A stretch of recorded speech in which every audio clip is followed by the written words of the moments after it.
బంగ్లాదేశ్లో హిందువుల పరిస్థితి ఏంటి? అక్కడ వారి జీవితాలు ఎలా ఉన్నాయి? అక్కడున్న హిందువుల కుటుంబాలు ప్రమాదంలో ఉన్నాయి. హిందువులపై దాడులు నిజంగానే పెరిగాయి. మాజీ ప్రధానమంత్రి షేక్ హసీనానే ఇన్నేళ్లుగా హిందువులకు అండగా ఉన్నారు. ఇప్పుడు ఆమె లేకపోతే నిజంగానే బంగ్లాదేశ్లో హిందువులకు లైఫ్ లేదా? मेरे प्यारे देशवासियों, बांग्लादेश में जो कुछ भी हुआ है उसको लेकर पड़ोसी देश के नाते चिंता होना, मैं इसको समझ सकता हूं। मैं आशा करता हूं कि वहां पर हालात जल्द ही सामान्य होंगे। खास करके 140 करोड़ देशवासियों की चिंता कि वहां हिंदू, वहां के अल्पसंख्यक, उस समुदाय की सुरक्षा सुनिश्चित हो। भारत हमेशा चाहता है कि हमारे पड़ोसी देश सुख और शांति के मार्ग पर चले। शांति के प्रति हमारा कमिटमेंट है, हमारे संस्कार है।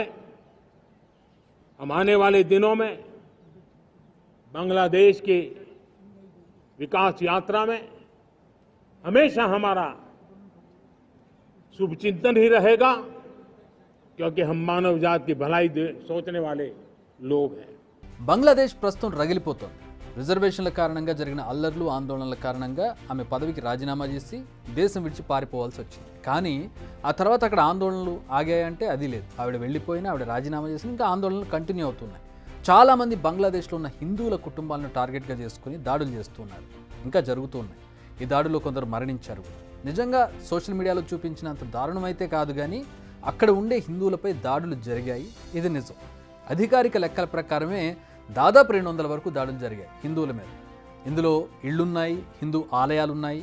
అందుకే ప్రధాని నరేంద్ర మోదీ తన ఇండిపెండెన్స్ డే స్పీచ్లో బంగ్లాదేశ్ గురించి మాట్లాడారు. అక్కడ సాధారణ పరిస్థితులు నెలకొంటాయని, దేశ ప్రజలు అక్కడ మైనారిటీలుగా ఉన్న హిందువులకు రక్షణ కల్పించాలని కోరుతున్నానన్నారు. సో తన స్టేట్మెంట్తో బంగ్లాదేశ్కు ఒక మెసేజ్ను ఆయన పంపారు. ఇది ప్రస్తుతం. కాస్త భూతకాలానికి వెనక్కి వెళదాం. 2022 సెన్సస్ ప్రకారం బంగ్లాదేశ్ జనాభా 16,50,00,000. ఇందులో 91.08% ముస్లింలు ఉన్నారు. 1% లోపు క్రిస్టియన్, బుద్ధిస్టుల జనాభా ఉంటుంది.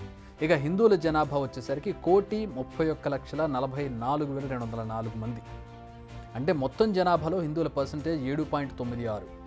1901 నుంచి 2022 వరకు జనాభా లెక్కలు చూస్తే ఆ దేశంలో హిందువుల జనాభా తగ్గుతూ వస్తోంది.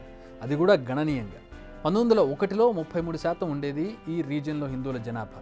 అంటే అప్పుడు మన దేశానికి స్వాతంత్రం రాలేదు, అసలు ఆ దేశమే లేదు కదా అనొచ్చు మీరు. ఇక్కడ ఆ ప్రాంతంలో ఉండే వారి నెంబర్స్ని మాత్రమే మనం చూస్తున్నాం. ఆ దేశం ఏర్పడిన తర్వాత అంటే 1981లో సెన్సస్ నిర్వహించేసరికి ఆ దేశంలో జనాభా 12.1% పడిపోయింది. 1991 వచ్చేసరికి 10.5%కి, 2001 వచ్చేసరికి 9.6%కి, 2011లో 8.5కి, 22 అంటే 2022 వచ్చేసరికి 7.96%కి పడిపోయింది. అంటే ఆ దేశంలో హిందువుల జనాభా క్రమక్రమంగా పడిపోతూ వస్తుంది. ఎందుకు? ఓవైపు హిందువుల జనాభా తగ్గుతూ వస్తుంటే ముస్లింల జనాభా మాత్రం గణనీయంగా పెరుగుతూ పోయింది.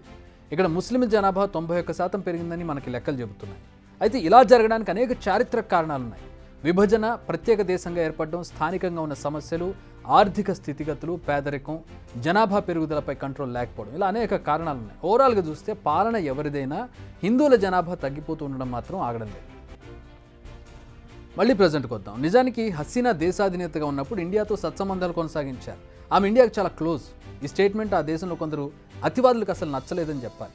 ఆమెపై ఉన్న కోపాన్ని కూడా కొన్ని హిందూ కుటుంబాలపై వెళ్ళగక్కినట్టుగా కూడా తెలుస్తోంది. అయితే అవామీ లీగ్ అంటే హసీనా పార్టీతో సంబంధాలున్న హిందువులను మాత్రమే టార్గెట్ చేస్తున్నారన్న వాదనలు కూడా ఉన్నాయి. ఈ దాడులన్నీ రాజకీయపరమైనవే తప్ప మతపరమైనవి కాదనేది మరో వాదన. సో ఇలా ఎవరి వాదనలు వారివి, కారణాలు ఏవైనా దాడులు అయితే జరుగుతాయి. కారణాలు ఏవైనా దాడులు అయితే జరిగాయి.